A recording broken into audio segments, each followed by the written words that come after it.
ব্যবসায়ীদের সম্মানটা অত্যন্ত জরুরি, কারণ সব ঢালাওভাবে কিন্তু বলা হয় যে ব্যবসায়ীরা সব চোর বাটপার, এবং ব্যবসায়ীদেরকে ইকোনমি যদি করতে হয় ব্যবসায়ীদেরকে কিন্তু সাথে নিয়ে কিন্তু করা উচিত, এবং সেটাই কিন্তু আমরা ওনাকে বলেছি। এবং বাংলাদেশের জন্য সবচেয়ে ইম্পর্টেন্ট হলো যে এমপ্লয়মেন্ট ক্রিয়েট করা। এখন কিন্তু আস্তে আস্তে অনেক বেকারত্ব বেড়ে যাচ্ছে, ইন্ডাস্ট্রিগুলি বসে যাচ্ছে, এবং আমরা বলেছি যে এগুলি আসলে কিভাবে রিভাইভ করা যায়।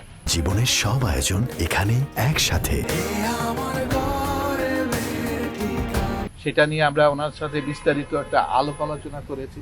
আমাদের কথা হলো যে সরকারি আসুক না কেন, তারা যাতে সেই দায়িত্ববোধ নিয়েই কিন্তু আসে, এবং ইকোনমি ইজ নাম্বার ওয়ান, এবং যদি সেটাকে দাঁড়াইতে হয় তাহলে ব্যবসায়ীকে সাথে নিয়েই ওনাদের একসাথে কাজ করা উচিত, যেটা উনি পরবর্তীতে বললেন যে হ্যাঁ, উনিও মনে করেন যে যদি ওনারা যদি আসতে পারে তাহলে ব্যবসায়ীদেরকে সাথে নিয়ে পলিসিগুলি যেখানে যেখানে দেওয়া দরকার, কিছু কিছু জায়গায় হয়তো পারা যাবে, কিছু কিছু জায়গায় হয়তো পারা যাবে না, বাট একটা ট্রান্সপারেন্সি আনার চেষ্টা করবে এবং ব্যবসায় সহায়ক একটা পরিবেশ সৃষ্টি করা হবে।